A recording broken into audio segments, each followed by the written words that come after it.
Hi.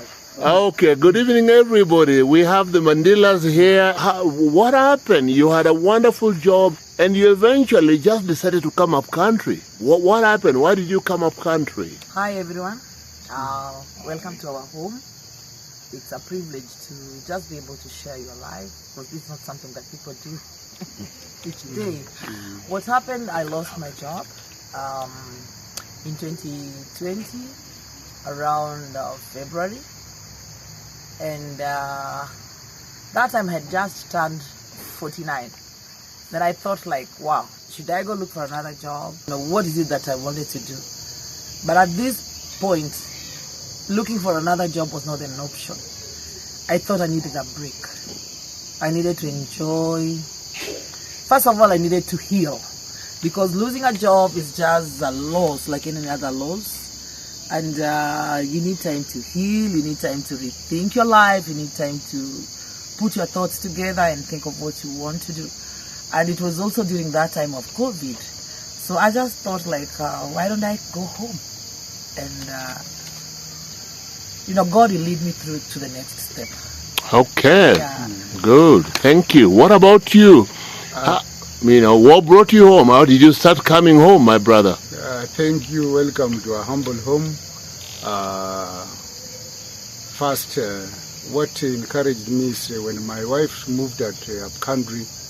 I think because we had stayed together for that 3 years, then when I remained alone in Nairobi, I think it became a challenge. So living alone, it was difficult. Then I decided I can go home and maybe we start a new life with my wife, who had already exited in Nairobi. And so we're really grateful for just us being hosted. You've heard briefly, a man cannot stay, the two shall become one. And so eventually my brother says, no, my wife has gone up country, I follow her up country to be with her. And so what are some of the challenges that you've had to overcome or walk through? One thing I'll talk about is being lonely. And what I mean by being lonely is when you're working, you receive all these phone calls from your colleagues, from your friends, from every people and everyone. But when you come home, I want everybody to realize that your workmates are not your friends. They are just your colleagues. Invest in friendship, because when you come home, you will need them. You will. Most of us who have cell phones, you receive a call like, I don't know, in a day it can be like 10. I don't know how many people can call you. But now when you come home, nobody calls you. One thing, the phone calls, the friendship was because of the position you held. But now when you're home, you don't have that. You come back home to the village life. So the position you held comes back to the village position, and your friends are no longer with you. Wow, that's a tough one. So how have you managed to maneuver? Because connection is all about life, and life is about connection. So how have you made that happen?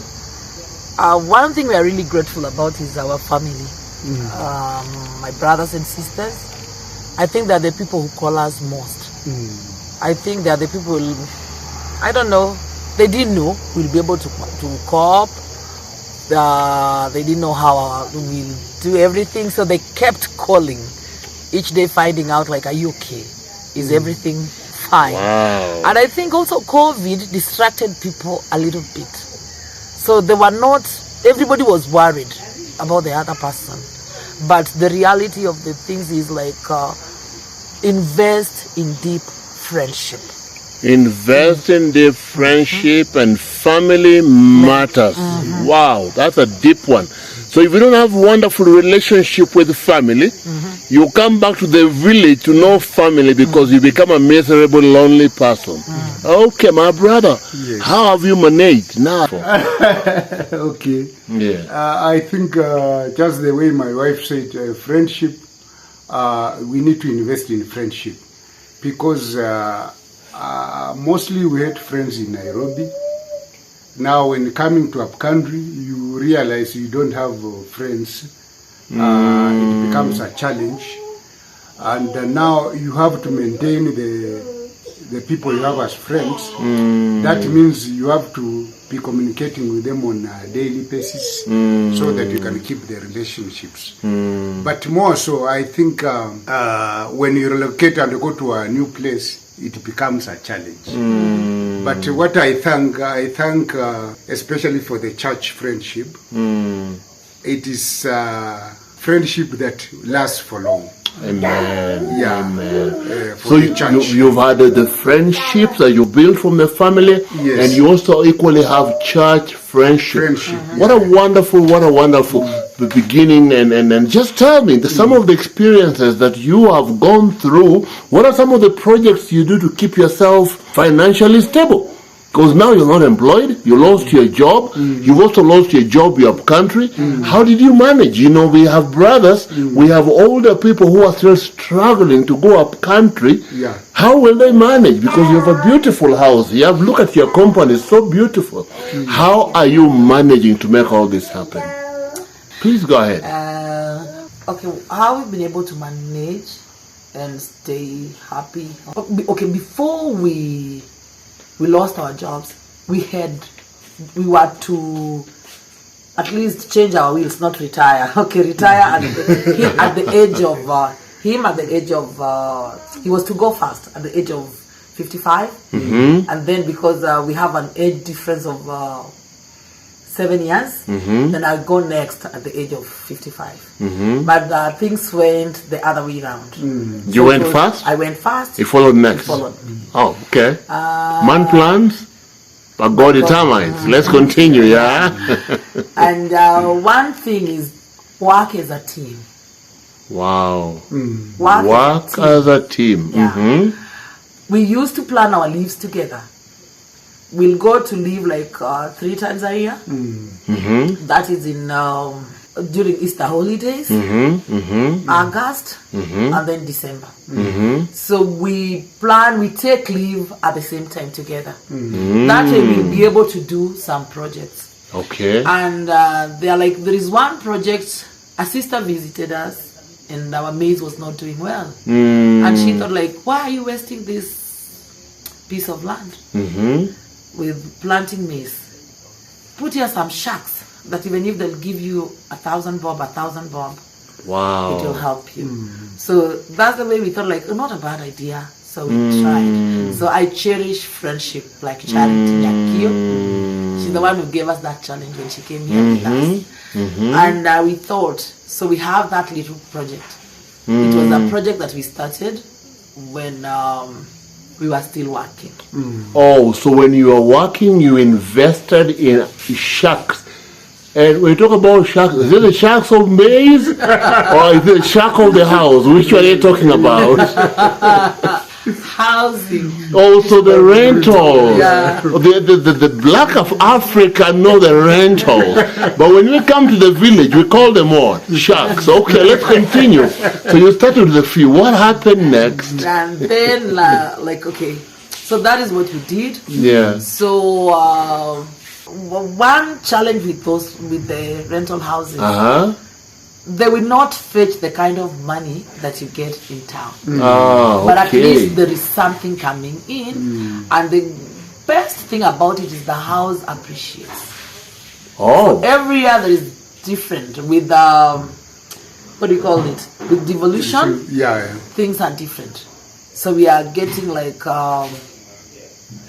teachers being posted from Nairobi, policemen and all these things. It's not an easy one, but we thank God for that. Great. I think there's some thought that we need also to put in perspective. You live right in the middle, somewhere around a small town. There is a police station next to you, and there is a school next to you. So you invested wisely within a location that can bring you money as well. Okay. Because someone will think, let me go invest in a village, then the shack business does not work. No. So you have to look for what You have works. to really look at what is going to work. Okay. Like in our place right here, we also have the sugar factories. Okay. Those are also very helpful. But think about where you are, what is it that can really work for you, and go for it. Good. Good. So the other thing was the dairy farming. The challenge that comes with that, you're not the one who milks. You have to employ someone else who knows all these things. Okay. And sometimes the input, if you're not very careful, can frustrate you, because when the input is a lot and the output is little. yeah. So we discovered that one cow was not giving us anything. But for us to discover that, we had to lose like The chamber boy, the workers. So I had to milk. Oh, so you had to milk the cow yourself. Yeah, and that is when I discovered That one cow was not giving you enough milk. It was not giving us enough. And so indirectly what you're telling, or directly what you're telling people, it is key then to get involved personally into this particular activities as much as you employ people back in the village. Yes. Because not everybody is faithful. Okay, good. So you have the sharks, which is rental. You have the cows, which brought about milk, meaning you have the milk on the table. With the cow, now how the cow is very important. The cow is like when you are in the village. Remember, you do not now have money. Like what is mostly happening is like you are really eating on your pension. So you are using more than what is coming in. Get you. So every home, like when you come back, you really need to have like something for daily use. Where you're going to get money for daily use. So this is like where you will get money for little things like matchstick, what to run the house. So the milk that comes from the cow helps you to get the daily expenditure taken covered. That's wonderful. Is there any other project that you started that you, out of your blues, you're like, man, this is a wonderful project? You can share. Then you can please share. I see him being the one who keeps on opening the egg house. Please share. How is the project of the poultry? Yeah, poultry, it's a good project. Is it local chicken or broilers? Broilers. Okay. Yeah, but you need to be careful, because to have more information about it. So you have to be knowledge. You have to have the knowledge about the chicken before you get into that business. Yes. What happened? Why do you say about knowledge? Did you make a mistake? When we came in, something that I'll tell every retiree, like don't rush into business. Take time and wait. Everybody tells you this works, this works. And nobody told us that with poultry you needed to have money for feeds. You need to keep money aside for feeds, money for injections, for what do you call the vaccination. And man, the first time we bought the first chicks from mom. My mom and another teacher. They came, they did well, we were so excited. We even got clients, they bought and all that. But now the second lot didn't work. We bought white Lego, they are called white Legos. They don't sell. So white Lego don't sell. And the gibberish, I have no idea what it is. But is it because they're not sweet, or what is it? I don't really understand, but nobody seems to like the white Legos. Is it the one without hair? The one that are just white. Okay. I'll leave that. I'll leave that for another day. But let me ask you one now significantly important question. What were some of your fears at the thought of thinking, I am relocating back up country? What are some of the fears you're having? Let's start with you. The fears that comes, I think, you know, when you are like working, you have a permanent income. But now you relocate and come home, you doesn't have a permanent income. So you have to make the income come by yourself. Yes. So maybe the little that you have, you start now using it. Now, when you use it, it's now like you are exhausting Oh, yeah. what you have. Yeah. So it brings some fears that maybe what is going to happen next. Wow. Wow. Okay. And so what happened? Have you exhausted everything you had? Let's leave that for another day. What are your fears? One of his fears was like our relationship. Yeah. That like, what is it that is really going to happen? Because you're going to be spending a lot of time together. Initially you were employed, so you'd be going to work, then you come back in the evening. Yes. But this time around, you're going to be there 24 hours looking at each other. Oh, okay. So for him, he was scared. Oh. But I think for me, something I felt like for the past years, we had worked on our relationship. And I was excited when he came home. Because it was very lonely. When COVID came, I had people staying with me. When people went back to school, I was here alone. And it was very lonely for me. And I really used to look forward to him coming home. So when he came home, for me, I was excited because I had someone to spend time with. Okay. So also build, you have to build it, to really build a relationship. So the relationship becomes very important. So while he feared that being with you 24 hours looking at each other's face in poverty and in wealth and depletion of your resources, you are so happy that you're going to have that companion. Wow, we are so diverse and different. Wow. And to have you manage together. So the other thing we were really, for me, what I was so afraid of was, I don't know, if sickness, you see like, you live on an insurance now you don't have. Wow. So when I'll be sick, what am I going to do? Wow. I'm hypertensive, so how am I going to manage it? Wow. And the other thing was our child. Yeah. She had not completed her Form 4, and now she was out there living with my siblings, and I'm wondering, like, is she really being taken care of? Are we going to lose her to the world? You know, was it really right for me not to look for a job again? That must have been a difficult one, because you have a last born. And this time you're relocating, and she has to be taken care of by somebody else. And even her reaction. Wow. Because we did not just, I did not just tell her like, you know, I lost my job and all these things. And how is she going to react? How is she going to take it? Yeah. But I'm truly grateful. Wow. I'm truly grateful that at some point she wasn't excited, but with the COVID coming in and our lives being different, like when she was comparing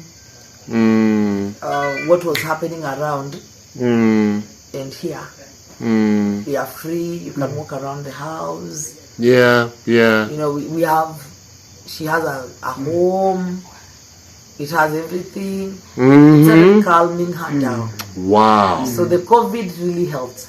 Let me bring them in. Making noise at Not really. This is Adelaide. Hi. And as you've just heard, that one of the most scary, moment was just leaving this young one on her own while she had not finished school. Today I was spending time with her. She's like, I love home. And that was wonderful. And so they just wanted to say thank you so much for having taken care of this beautiful one. We are talking about relocation. What do you enjoy about home? The peacefulness. Speak loud. The peacefulness. You're peaceful. What makes you peaceful? The coolness of the area, just the birds, the fresh air. Wow. Okay, the birds and the fresh air. But Nairobi has fresh air too. Oh, okay. You make us want to come back home. And so for you, what do you think about? Actually, Adelaide was sick. And now she's not. You know, she just said, let me go back home to my sister's place and enjoy life. It's true. And she's well. So what do you have to say about their relocation? I mean, it's really, for me, I'm happy for them. Yeah. Considering that I've always wanted to do an early relocation. Yeah. Because I feel like you need to start, when you're working and everything, you don't have time to really enjoy life. And of course, when you're raising the children, you don't have time to really have, you know, for the two of you as a couple. Yeah. But then when the kids are gone and then it's an empty nester, then you need to enjoy that life. And it's hard to do it in Nairobi. So when you come home, I mean, you have your own. This place is a paradise for me. What do you mean? It's not situated in Nairobi. Like, honestly. No, that's true. Yeah, anytime I want to run away to just come for a hideout, I always come here. And even my travel was not planned. I woke up and I booked my ticket. And you are here. Yeah. I didn't tell them. Like, surely. So, generally, the reason why we're doing this interview is simply to help the older generation in town not to be scared of relocating back home. But for relocation, you also have to have planted some investment earlier that will help to protect you. So, to speak about some investment or what people can do, you've talked about the shack. That is rentals. You talk about cows, about chicken. What advice would you give those who want to relocate, who want to go back home?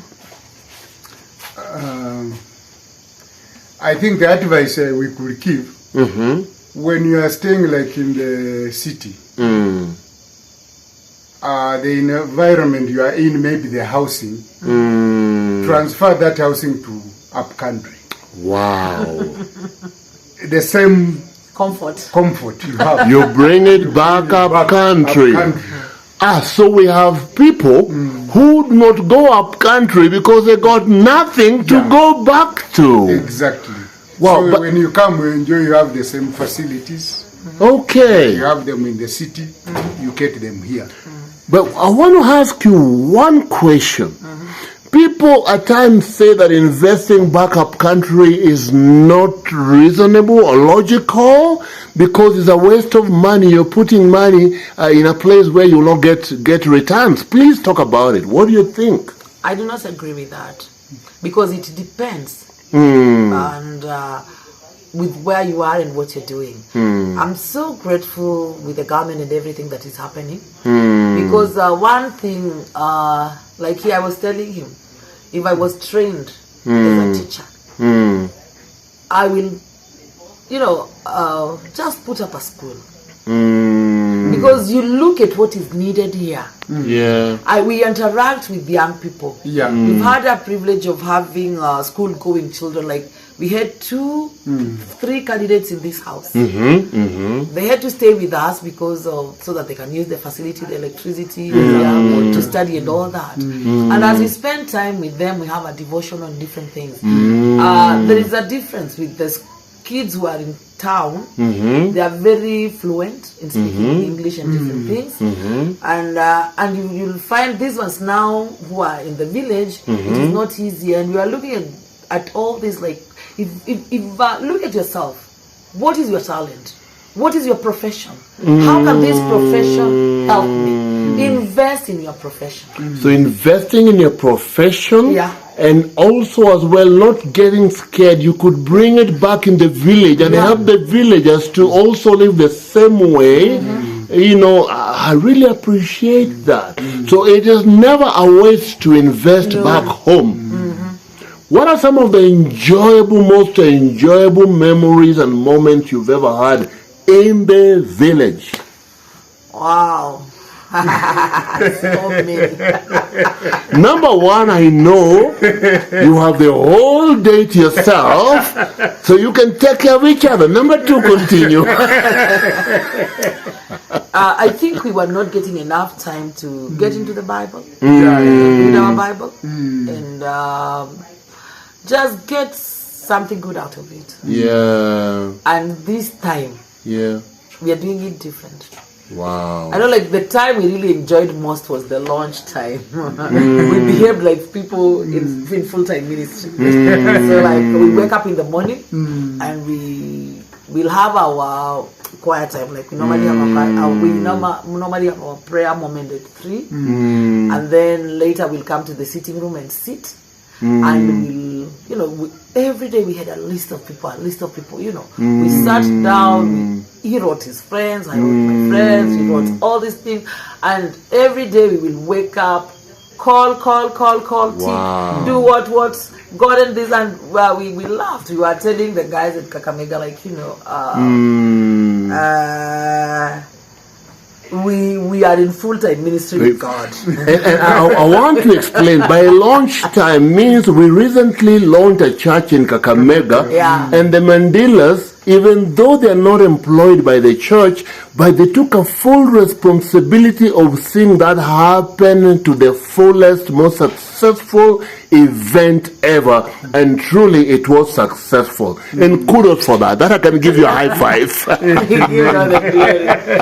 And so we thank you for that. And so being a candidate, that was one of the most joyful moments that you can serve God, have a relationship with God, and consume Him. Amen. What else? The other thing is, like, we've learned a lot. Like with our project. It is not like the chicken. We cannot say it's an income generating. It is something to help us. We wake up to something. It jolts our brain. It keeps us alert. It takes away stress. When you see something, a chick coming out of the egg, growing into a chicken, having those children and all these things, we will pray over them.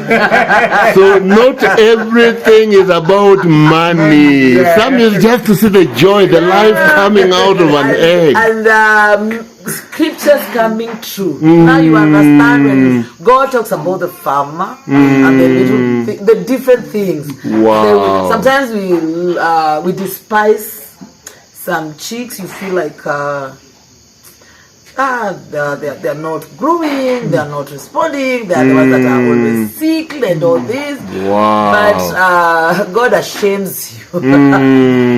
At the end of it all, that what looked weak becomes the best and the most delicious meal on the table. That's the other part of it. You have to enjoy it at the end of it all. And so thank you so much, the Mandillas. Any parting shot that you have for us, please? Parting shot to those who want to relocate to back home. That is what I want to ask for you. One thing I'll tell you, adopt a church. Wow. Adopt a church. We are so grateful to Kakamega Church for them allowing us in their lives when we were still in Nairobi. We adopted Kakamega Church. We build deep friendship with them. Wow. You go there, you see the need, we take care of little needs there. And, it warms your heart. So when you come back home, you have a place to land. Wow. You have, you look forward to. Mwache kukuja nyumbani na kuingia kwa Zoom. Mamba Zoom kando. Look for the church in the neighborhood. Adapt by supporting them. And when you come back home. Not driving back to your home and back to Nairobi or back to whatever village you are in. That's wonderful. Is that the last words you want to say to us? The other thing I like to talk about, mostly sisters, let's support our husbands. I know fights will be there. If you are still young with no school going children, kindly build your dream home.